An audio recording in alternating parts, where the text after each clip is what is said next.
дар канали Юристиҷа як филми тоҷикӣ беҳтарин пешниҳоди шумо карда мешавад. Гурӯҳи якумин коргарон дар аввалин ҳафтаи оянда ба Иркутск парвоз хоҳанд кард.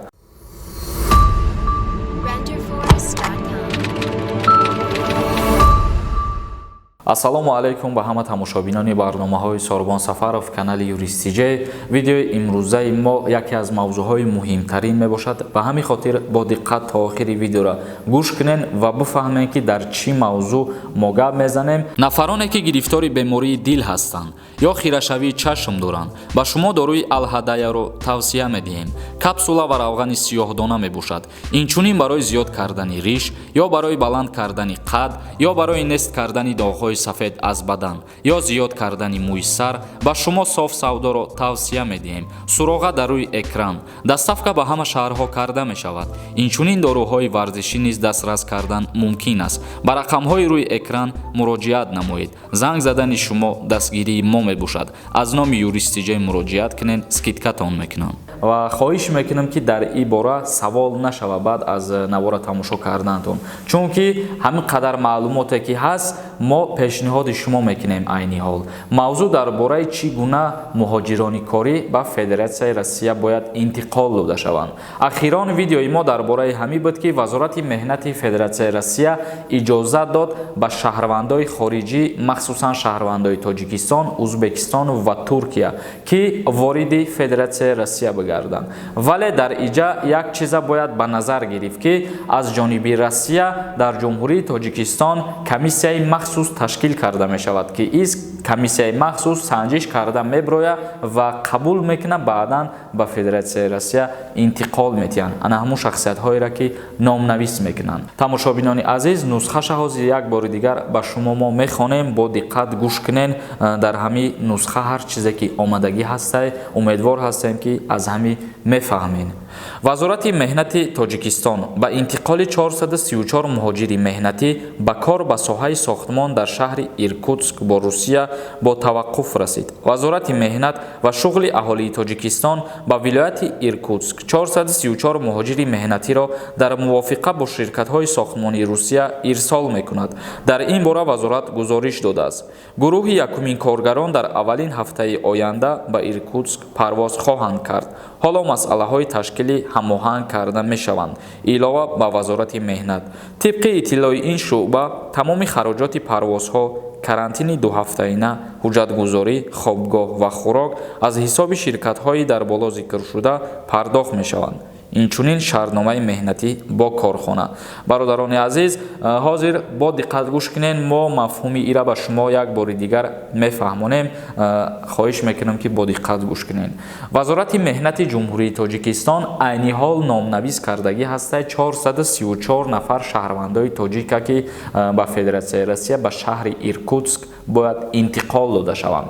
Чӣ гуна бояд интиқол дода шаванд?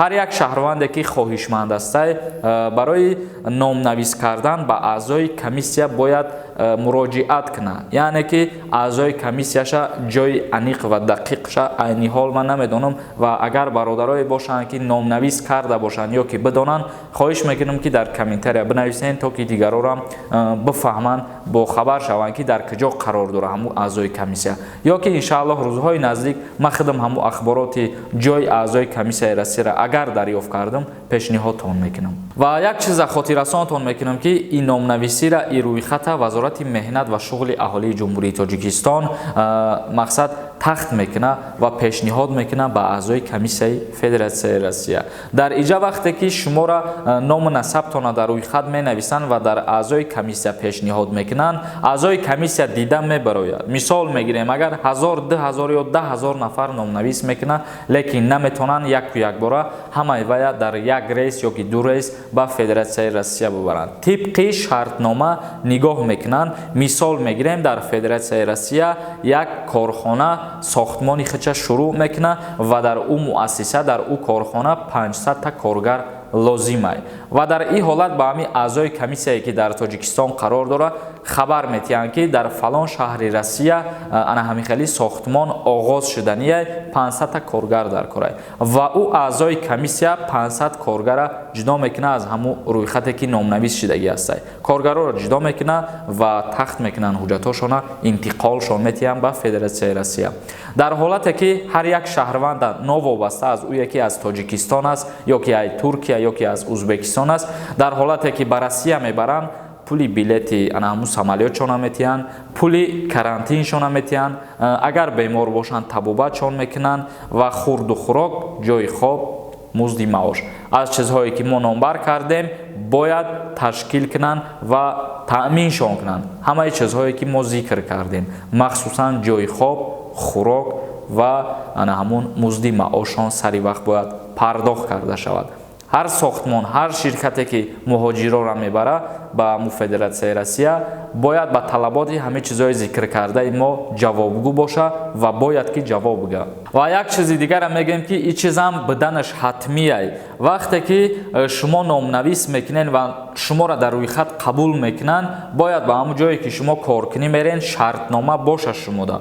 Байни ҳамун корхона ва байни коргар шартномаи кории меҳнатӣ боша. Агар ки шартнома набоша дар Федератсияи Россия мумкин аст ки шуморо ғам битиҳанд. Дар ин ҳолат бояд ҳамун корхона, ҳамун ширката штраф кунанд ба ҷавобгарӣ бикашанд, лекин ана ҳамун шахсиятҳое ки коргар ҳастанд аз уҳдаи ҳамин чизҳо намебироянд. Мисол агар шартнома карда наметавонанд ё дигар чизҳо, ӯ шахсиятҳоро қабул намекунанд. Шартнома доштан байни коргар ва корфармо ин ҳатмияй. Бародарони азиз, ҳамин бит хабари мо оиди ба Федератсияи Россия рафтан то ҳадди имкон ва то чени ахборот ёфтагимон кӯшиш кардем ки ба шумо сода карда бифаҳмонем. Ва дар комментарияҳои ма чандин нафарҳои дигар бо савол додагӣ ҳастанд дар видеои пештара ки оё дар иҷа занҳо низ рафта метавонанд ё ин ки не. Мутаассифона занҳо рафта наметавонанд, чунки мо қайд кардем ки ширкатҳои сохтмонӣ ба кор ҷалб кардесиянд. Мисол мегирем, агар дар стройкаҳо занҳо кор намекунанд, ба ҳамин хотир танҳо дар иҷа мардҳо метавонанд ки ба Федератсияи Россия интиқол дода шаванд ва занҳое ки мехоҳанд пеши шавҳарои худшон бираванд, ӯ шахсиятҳоро низ мутаассифона наметавонанд рафта. ё парвозҳои доимӣ нестанд, балки ба кортаъминкунии мигрантҳоай. Так бигирем ихел ҳоло парвозҳо кушода шудагӣ нестанд ба мисли пештара байни ҷумҳурии Тоҷикистон ва Федератсияи Россия. Ахборотҳои нави моро интизор бошед. ҳазор раҳмати калон ки моро дастгирӣ мекунед ва тамошо мекунед. моро ҳам баҳри шумо кӯшиш мекунем ки видеоҳои нав ва нав сари вақт пешниҳодтон бигардонем. Акнун мегзарем ба қисми ахбороти дуюм. давомша гӯш кунем. Ахбороти дуюми мо оиди Федератсияи Россия фоида диданаш аз ҳисоби муҳоҷиро танҳо аз патент. Яъне ки ба ҳамаи мо шумо маълум аст, ҳар як шаҳрванди хориҷие ки вориди Федератсияи Россия мегарда, ӯ бояд барои кору фаъолият кардан ҳуҷҷатгузорӣ кунад, яъне ки пули патент биспорад барои қонунӣ кор карданаш. Новобаста аз ӯе ки вай тоҷик, қирғиз, қазоқ ёки турк, дигар миллатҳо ҳастанд. Ва танҳо даромади патенте ки муҳоҷиро пулша пардохт мекунанд ба манфиати Россия чӣ қадар ҳастай, ҳозир мо нусхаша мехонем, бо диққат гӯш кунед. Вазорати умурии дохилаи Федератсияи Россия маблағи умумиеро ки аз муҳоҷирони меҳнатӣ дар манотиқи гуногуни ин кишвар барои арзиши патент пардохт шудааст эълон кард.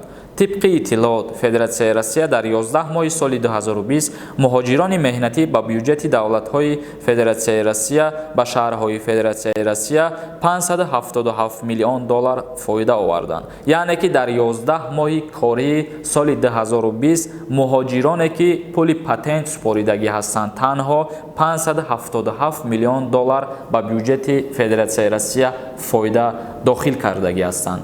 لیکن نظر به سالهای 2018 و 2019 این 577 میلیون برای روسیه را خیلی کم است، چون که در سال 2020 از سبب بیماری بودن در داخل روسیه شهروندان خارجی کم وارد شدند، چون که راه محکم بود، مرزها بسته بودند. از همین سبب شخصیت هایی که در همون داخل روسیه بودند نوابسته از ملتشان پرداخت پولی پتنتشان برابر شده بود با 577 میلیون دلار. ки дар солҳои 2018-2019 вақте ки беморӣ набуд, рафту омади хориҷиён ба дохили Россия зиёд буд, ана ҳамин $577 набуд, балки $757 миллион дар бар мегирифт танҳо дар як сол. Дар як соле ки ана ҳамин муҳоҷиро пардохт мекунанд пули патентшона баробар буд ба $757 миллион. ва ногуфта намона ки ҳар яке аз минтақаҳои Федератсияи Россия нархи патентша худаш муайян мекунад ва дар ҳар области Россия нархи патент ҳар гуна дар бар мегирад.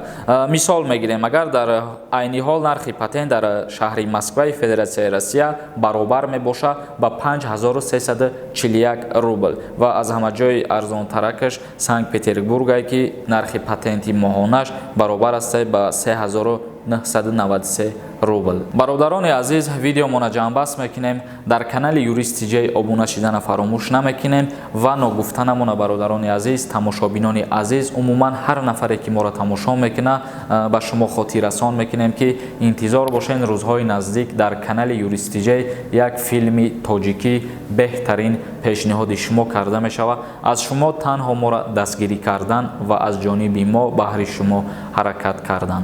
Худованд ҳамаи мо бо шуморо нигаҳбон бошад.